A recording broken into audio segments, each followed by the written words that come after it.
Ngani zakwethu sanibonani, ngiyathemba ukuthi niyaphila kankomgodole kumfana njengenjwayelo udaba niyalwazi. Mana uke wayibuzana ukuthi kungani abantu ade bengayingeni ipolitiki kodwa manje sebengene shi bangena kakhulukazi emkhontweni wesizwe? Ubungazi awulaleleke mina ngikutshela ukuthi ngize ngihambe ngizofika la emkhontweni isuka phi indaba yami. Ungasiluzike le story, simnandi, it's very interesting. Awulalele, mina bengingayingeni indaba yepolitiki, cha bengingayingeni, bengidrivela nje amakhumbi lapha eDoljota. Niyawazi uassociation omkhulu lo waseDoljota, yilade ngisebenza khona, akekho ngangazi lapha eDoljota. Yebo, into eyenzekileke besisebenza nje kumnandi, ingekho into esixakile esihluphayo. Odriver bazoyifakaza le, ibingekho into ade isihlupha noma into ade yenza ukuthi ucabange ukuthi ubani upresident, ubani wenza ukuthi izinto bezimnandi. In terms of upetrol ubushipi kakhulu, ubusebenza uzuyothela ngoba usushayisa ntambama. Ibingekho lento yokuthela manje namanje njengoba imali singekho, senziwa imali. Ngaleso sikhathi wawukwazi ukuthi ube nemali kapetrol, imali yeshaking, imali kamlungu, ihlangane ngendlela ehlelekile ngayo yonke into, ungalokhu uyonikeza umlungu ama-excuse. Bese kuba khona-ke le madlana encane esiya isibuyele naye endlini. Abanye baye beyibize ngesokisi leyo mali, kodwa sisuke senzele ukuthi mhlawumbe imoto ekuseni mangiyizi ukuthi i-black fluid ayenele, ebese ngidlula egalaja ngiyithenga, noma ngingakalayishi ngihambe ngiyoyithenga. Yayingekho inkinga, yayingekho into eyayenza ukuthi sinaka ukuthi ubani upresident. Mina ngangimazi ngegama ubaba uNxamalala uZuma ukuthi uyena upresident, ngazi ukuthi hayi uZuma upresident. Ingekho into eyenza ukuthi ngimbheke kanje ngimnaka. Sithi masihleli ke renkeni bese iqala inkinga mntanami. Isidide lento ukuthi upetrol wasudura kangaka, ukudla kwasekudura kangaka, ngisho oma stand imbala banyusa imali. Kwasimangaza sonke ke lokho ngenxa ukuthi ke renkeni ukhona uthisha, khona iphoyisa, khona ummeli, ukhona wonke umuntu one-qualification ongamcabanga erenkeni. Thina esigcine kwa-matric nathi sikhona, ulwazi oluningi asinalo. Ngabe sengibuza ngumfo kaGodole, sasizihlalele sibhayindile, ngathi hayibo bafuthu ngicela ningitshele, kwase kubanzima kangaka erenkeni upetrol uyawuthela lo kade siwuthela, mhlambe let's say bewuthela u500 usebenze the whole day uziyothela ngoba usushayisa ntambama. Lo 500 bese kungenzeki ubufika uthele before to load, uthele before to load ngoba upetrol usukhuphukile. So bengibuza into kanjalo, ngithi eyitoro uhamba uyothenga, uthi mawuthenga uthi uyayibuka igrocer, uthi mawubuka imali, hayibo le mali uzubheka islip ubona ngathi akamsani nale grocer engithengile. Uthi mawubheka hayi uyadura. Kabe sengibuza athi wemadoda konakeleni kwenzakalani? Hayi lezi ezinolwazi ngoba phela khona abazipolitiki lapha yana bekhulumela ilungu enkulu yonke leyo nto leyo. Uyabona erenkeni khona wonke umuntu, ngeke nginibone nje nisithatha kancane erenkeni ezama taxi driver, ngithi we ulungileke kodwa ngikho lapha. Bangitshela bathi hayi weGodole ufike kwaphuma le ndoda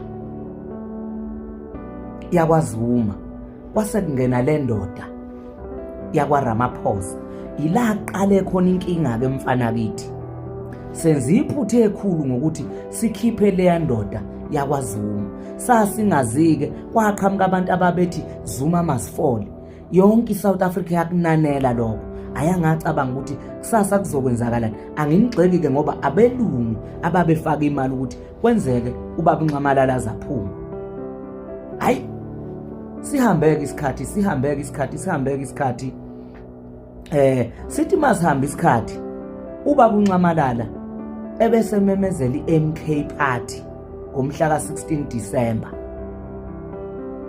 angizange ngibambezele noma ngilinda amathonsi abanzi ngoba zase ziningi izinto erenkeni ababe ngixoxela ngazo ukuthi ubaba uZuma ingane zayifunda mahala, ubaba uZuma wakhanda ama-university, ubaba uZuma wakhanda iziteshi zikagesi, kuningi ubaba uZuma wakhandela abantu izindlu, imigwaqo yalungiswa, kuningi okwenzeka ngaphansi kababa uZuma.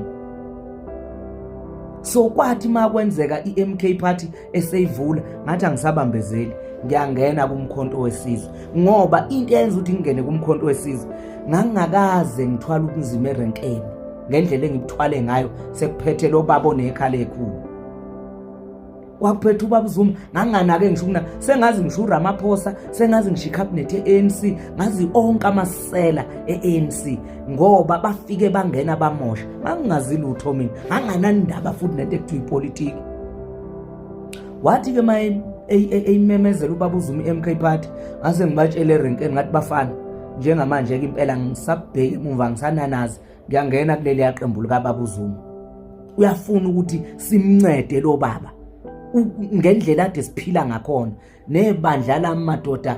Uyabona utaxi driver uma into engayifuni uyakutshela ukuthi sorry angifuni leyo, uma ithanda futhi uyasho ukuthi cha le ngiyayithanda. Zavele zavuma izinkabi zami engangisebenza nazo eDoltshota zathi godola nathi singena emkhontweni, nathi asingeneni bafana, sangena ke emkhontweni, sangena sigula ukudela, sasingayazi ipolitiki. Namhlanje sikhuluma nje ipolitiki, mina kangikhuluma ipolitiki, ngikhuluma ukuthi akuncedwa abantu lento eyenziwa ubaba uNcamalala ngoba ngifuna ukukhuluma ipolitiki. Ipolitiki ikhulumisa isilungu esikhulu esamanga.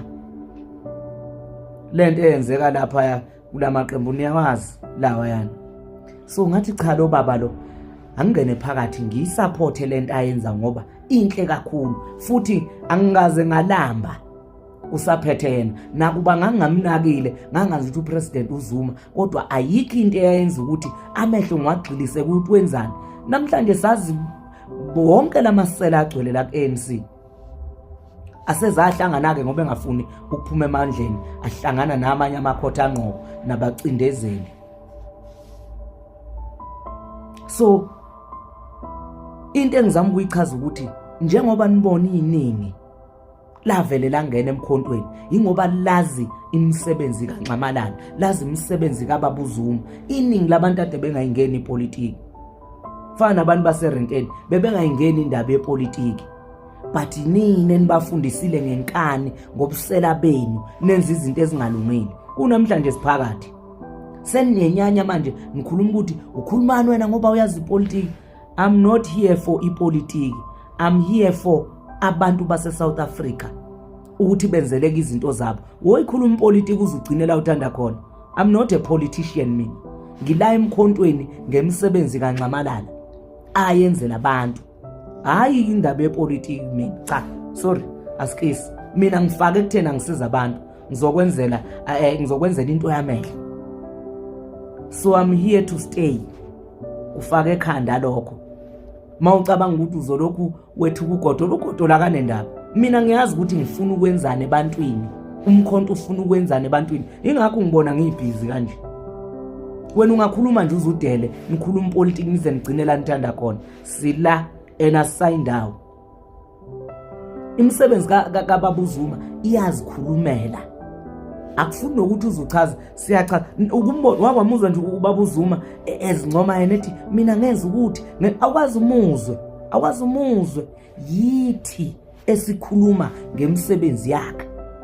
Alukho udwendwe olake lwasina luzibethela, lufuna izibukeli bese zibetha. Yithi kuyibukeli sincoma ubaba uZuma ngemisebenzi yakhe. Kumanje amathuba omsebenzi awekho, othisha abagraduateile, odokotela abagraduateile, baningi ziningi ingane egraduateile.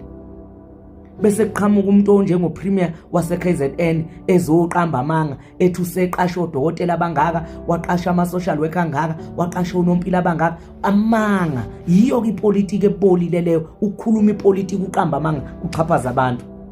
Asoze mina ngaxhaphaza abantu qobo. Ngicela ukuthi nivotele umkhonto wesizwe ukuze nizobona indlela eyaphambili. Ubaba uZuma wasimela, akekho umuntu omnyama wayelamba usaphethe ubaba uZuma. Kodwa njengamanje akulanjiwe osomabhizinisi bawile, abanamathenda bawile, kuwe abantu abaningi under i-administration yalo baba. Yilokho kade ngizokusho.